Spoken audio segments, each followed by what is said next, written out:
and welcome back. It's the early morning Sunday show, the show that makes absolutely no promises that you'll have a good time. I will promise you this. I promise to take up 30 minutes of your day. And I'm going to stick to that. So, welcome. Happy to have you with us. Ooh, that's hot. Today, we have kind of from one of our BC members. It's kind of a classical piece, classical, we'll call it. I also have kind of an industrial electronic rock, cool stuff. We have hard rock, kind of punk rock. There's electronic music, and a classic from the 80s. How exciting. Just makes you feel the goosebumps. You got them. Are you getting goosebumps? I know I am. Or maybe it's from this. I don't know. So we're going to have a great show. But first, this.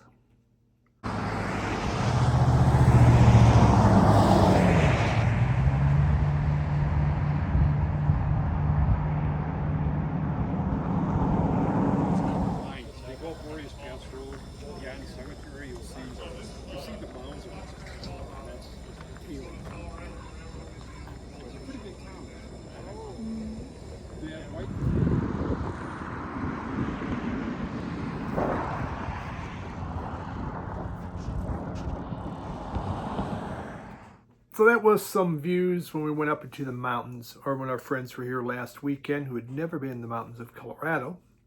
So of course we had to take them up there for one day, and so you could see the high plains. I guess that's what you would call them, the high plains up there. When we went through our first mountain range, and it's just that flat land. Not a tree grows on it. It is so windy out there, especially during the winter. Trees don't grow.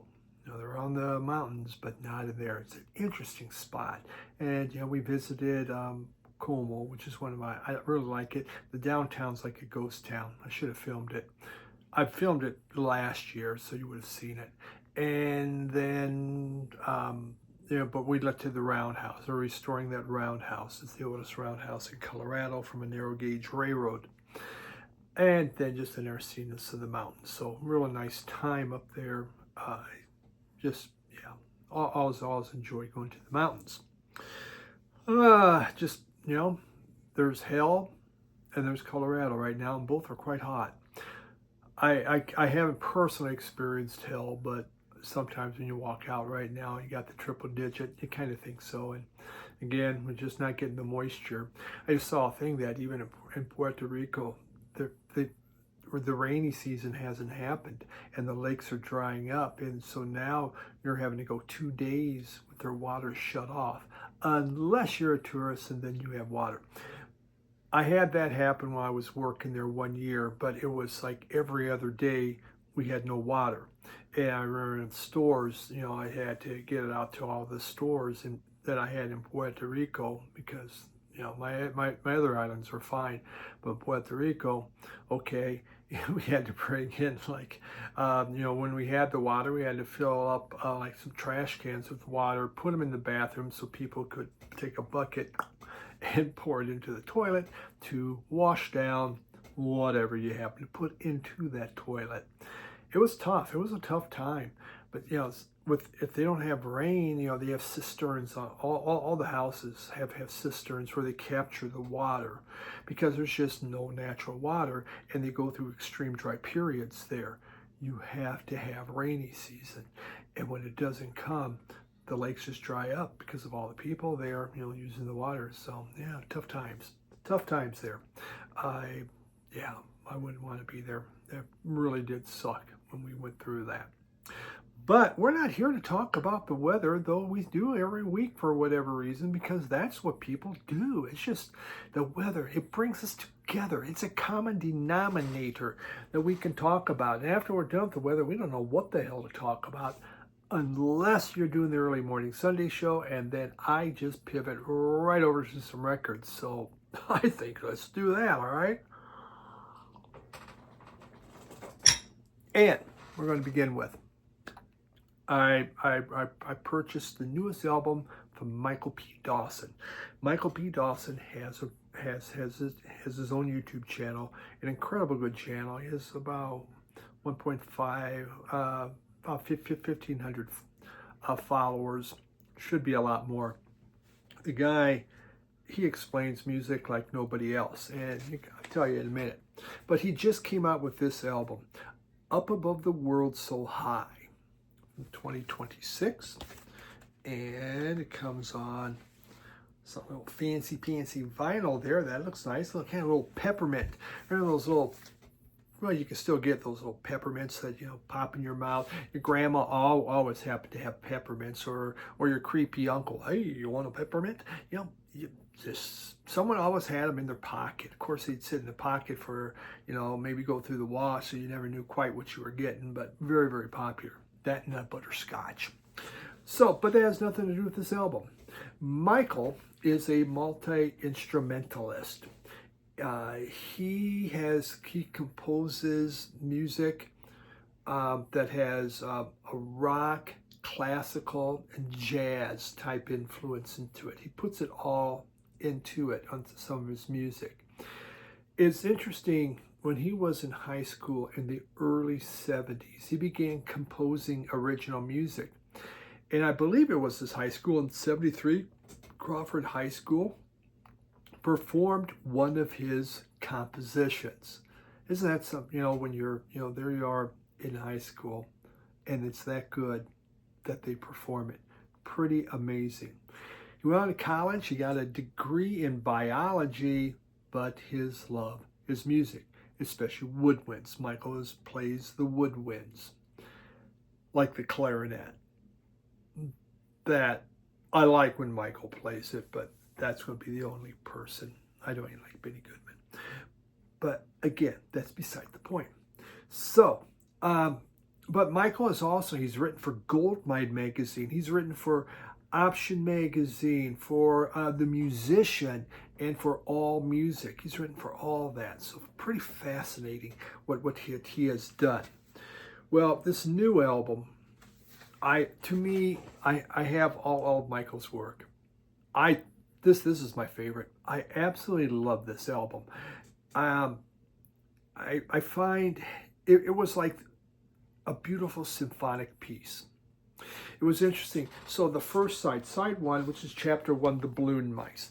What are the balloon mice? It came from a book by John Crowley, The Solitudes, and it was just a couple lines that he read. She thrust the list back into her pocket. The book about the family of mice who go traveling in a balloon. It had taken her a while to figure out what Sam meant by the balloon mice, until she remembered that long overdue, the already paid for lost library book. Amazing, Sam could remember it so long ago. And so it's about the balloon mice. How about that? He wrote this piece years ago, and he wrote it for the guitar and Moog. He plays the guitar too, and the Moog and keys and stuff like that. I said, he plays a lot of stuff. But that's what he wrote it for. Well, he revisited it, and he was listening to it, and kind of was liking it, but began to change it, and he made it more symphonic. And it's side one to me is beautiful. It's wonderful. And it sounds like you got this full orchestra happening. He's on the woodwinds, but it's on synthesizer, and he's bringing in all these instruments, but it has such an orchestratal feel.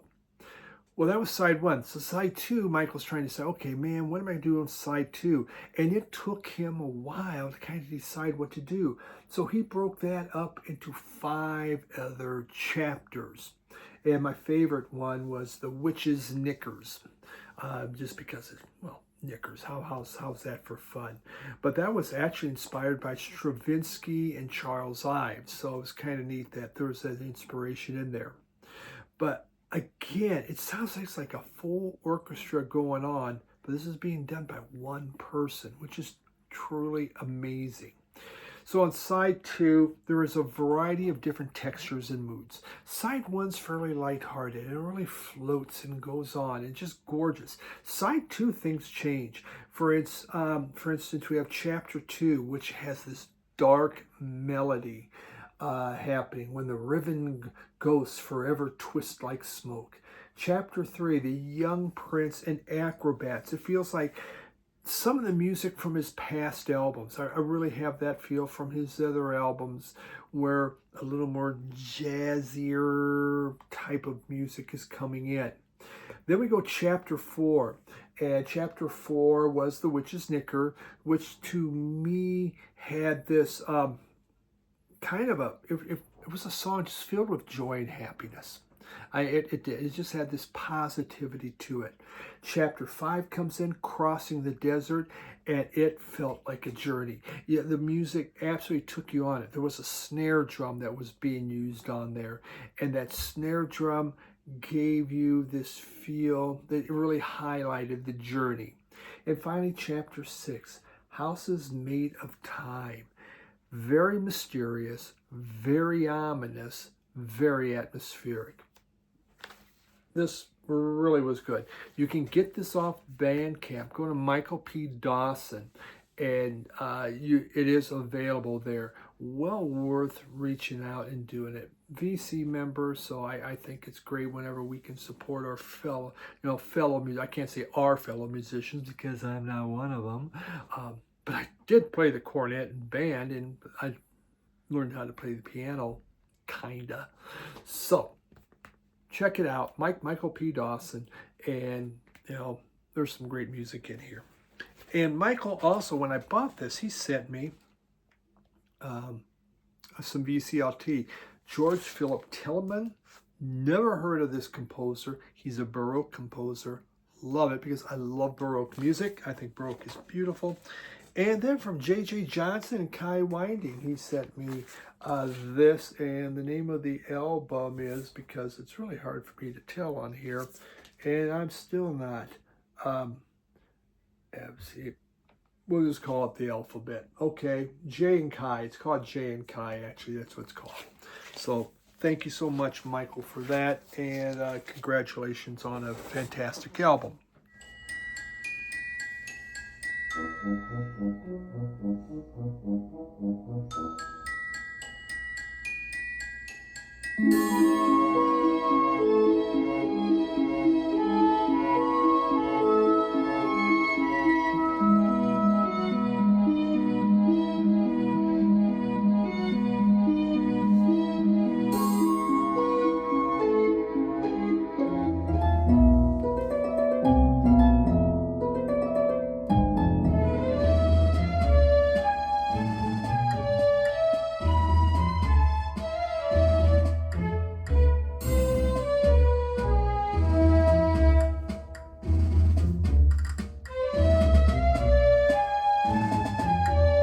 Brings us to number 2, and something now completely different.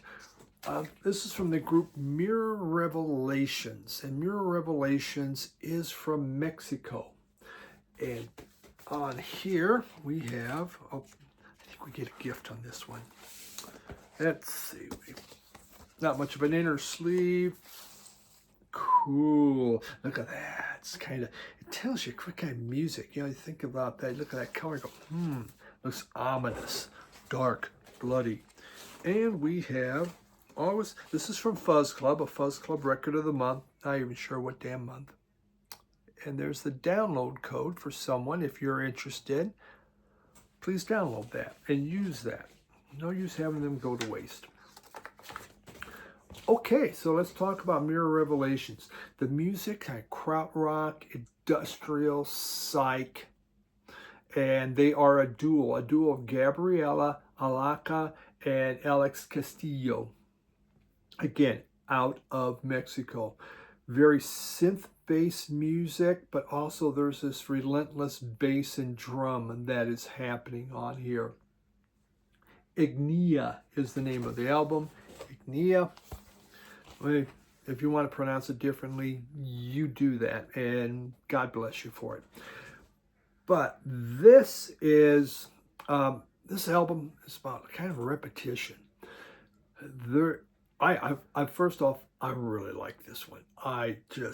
It has a groove to it, almost like a stoner rock type groove that's happening. But it's this repetition. There's this intensity that just gives it this raw sound that to me is so exciting. Um, it's hard to understand the vocals really because there's so much other stuff going on, but it's just this groove and this vibe. It reminded me of Suicide. Suicide would be one, a group that I think would fit into the Suicide would have this groove, this repetition happening. You know, you hear that in other ones, Kraftwerk, and that would have that. And it was just this dark, just this, and then this other music going swirling around it. Love that.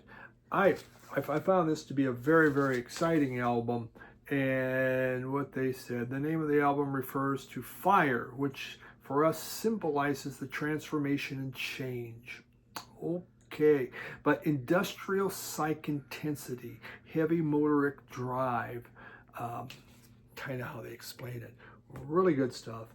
Mirror Revelations, Ignia, and hope you like the sample.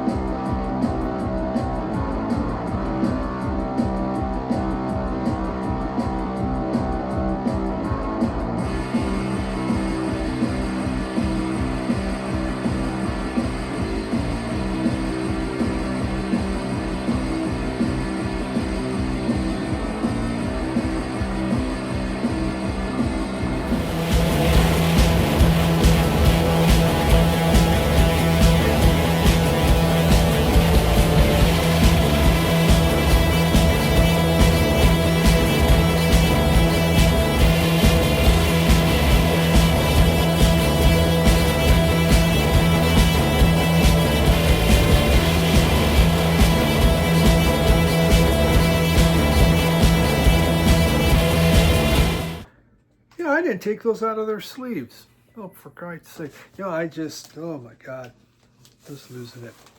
We'll get better here, okay? The plastic. Brings us to this one, Manic Street Preachers. It seems to me I used to have a Manic Street Preacher, a couple of their CDs, but, you know, obviously they got wiped out. So, I was on a live stream with Chris Mann, and his channel is The Vinyl Man. Check him out. Check out Chris at The Vinyl Man. He does live streams, but he does a lot of record reviews. He's out of the UK and he travels a bunch. So does this sound familiar? He travels a lot and he finds a record store. By God, he goes in and takes a look at it. Yeah. God, I miss those days. So I was on a live stream and they're talking about Manic Street Preachers, and this was suggested. This is the first Manic Street Preachers album, or as they call them, the Manics. They were formed in 1986, still going on, and they are from Wales. It is a three-piece band. Basically, it's bigger, but in '95 it became a three-piece band. We have here, you can see, look at them, young kids. Obviously, there's 4 of them. So we know this album, we now have deduced that it was done before 1995. This is a 2-album set. We got lyrics, we got pictures, we got vinyl. It has it all, kind of a swirly, there is a little swirliness in there, a swirliness in that. And the other one is the same thing, and yeah, you don't need to see it. I know, I feel cheated. Okay, so this came out in 1992. This is their debut album, 18 songs. Who the hell puts 18 songs on their debut? Well, they did. They were famous for saying, to the press, they go, you know, when a group puts out one album, they need to disband after that. And they were just very much about that. You know what? A group is only as good as their first album. Give it up and get out. And they put out 15 albums now, just FYI. And so, yeah, There we go. When we're young, the things we say and we really don't think much about it. This album, though, there's a rock fury to it. There's a punkishness to it. This rock fury with heavy metal type guitar swagger happening. The songs are about alienation, about capitalism, and about the media. And not in a good way, about the media. The opening for this song, what was it? Slash and Burn. Man, that was fast, aggressive, fiery. They just come charging out of the gate. Motorcycle Emptiness was one. That was kind of a little more of a slower, emotional type piece happening. Where the guitars were kind of turned way down and the vocals were pushed up. Because otherwise you have this really rocking guitar going on, loud guitars. But here, turned it down, vocals took over. Not a bad song. Little Baby Nothing was another one that I kind of liked. And it had a little bit of pop to it, you know, I think you could say, but it featured Tracy Lords also singing on that.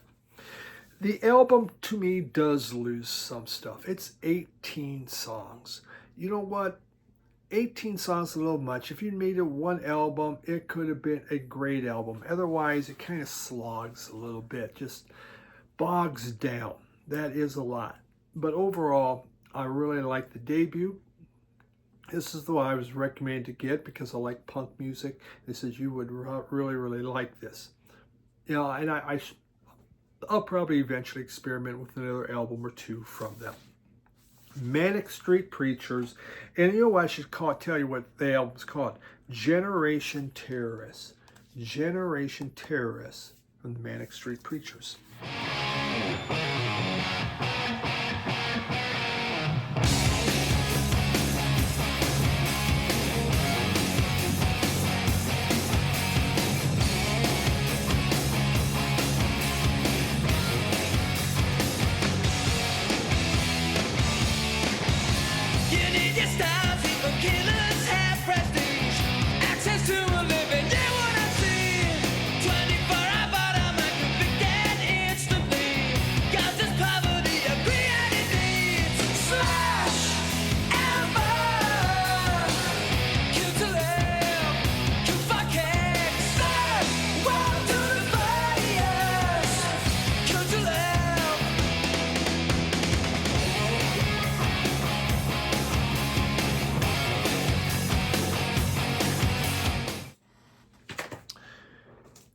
Now an EP.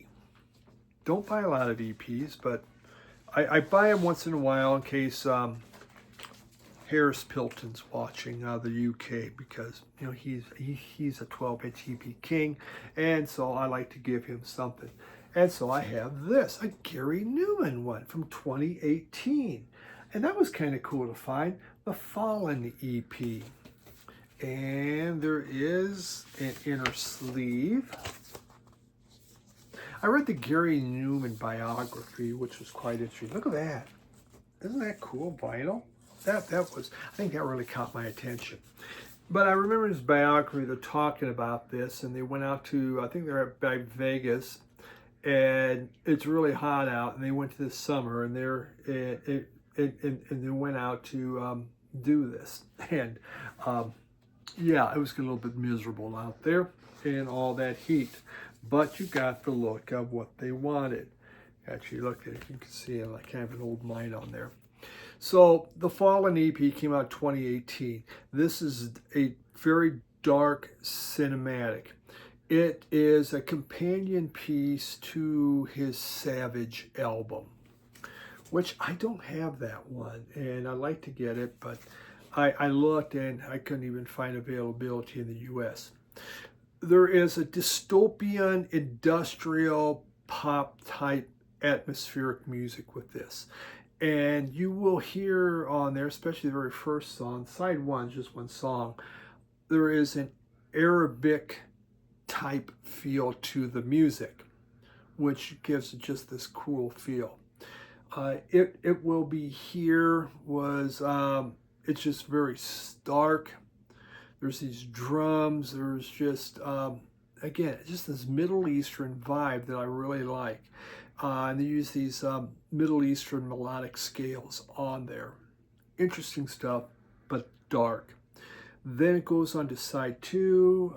We have The Promise, which has very gritty guitars going on. Vintage synths are used and has a heavy, heavy industrial vibe. Followed by the third song and the last song on this, If We Had Known, which is more of an electronic type ballad and more delicate type vocals, we're going to say, but again, atmospheric. Neat stuff. I don't see often. There we go. That's how you learn English. People who watch my channel learn English because I'll just screw the hell up. But I don't often see Gary Numan albums out there, and so to see that was kind of neat. It was up on a wall and grabbed it. Gary Numan. But I have loved you all the days of my life, and now life ends. Here we stand, so take my hand, watch the sun.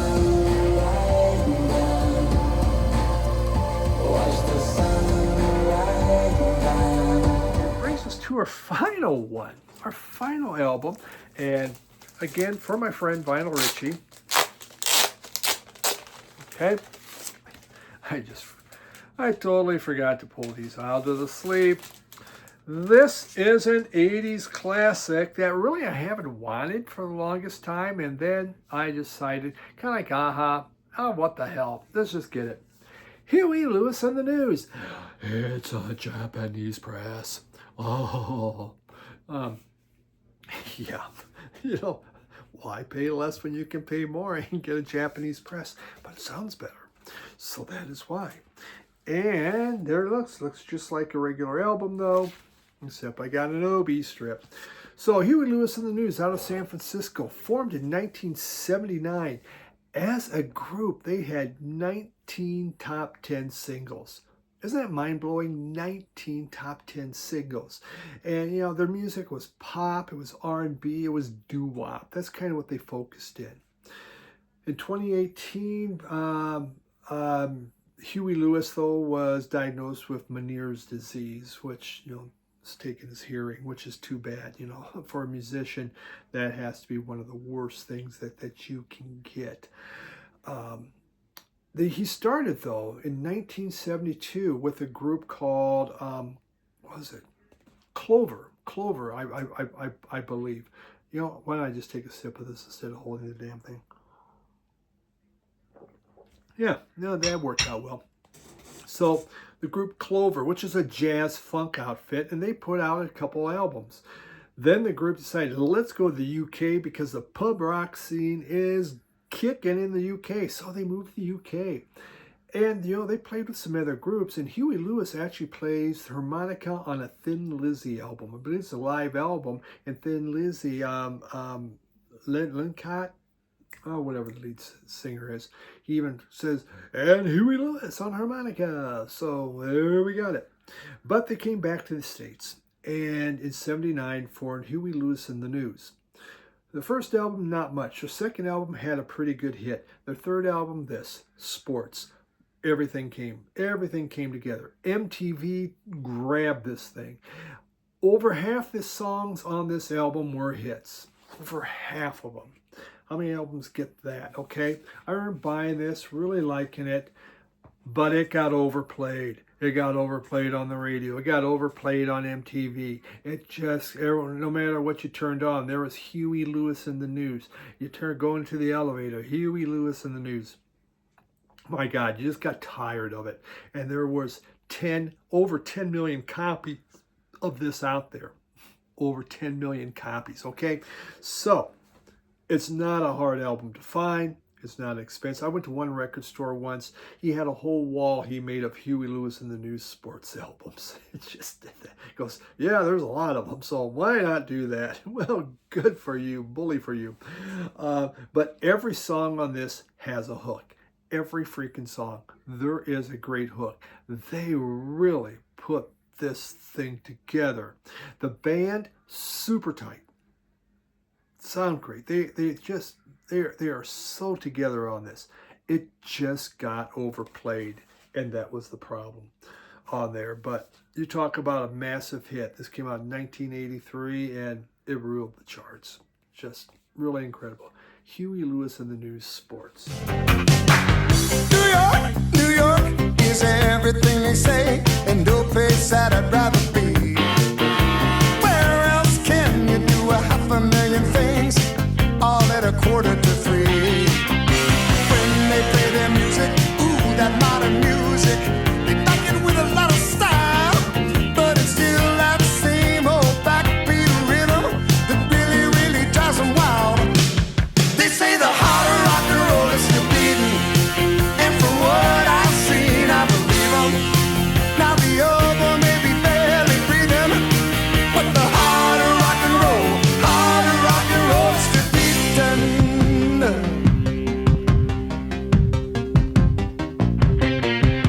So that's what we got for this week. Thank you so much, as always, for dropping by. I had a book to show, but by God, I'm just kind of jabbed too much. But appreciate it. I'm sure there'll be some type of midweek. Check out my record store tour I just did on, I think, a Thursday video. The record store just opened in Denver. It's a 17-year-old. That's the man that owns it. 17 years old. Incredible. Just incredible. Take a look at that. Have a great week, everyone. See you later. Check out the podcast, Two Guys Talking About Records on the Believe Network. Bye.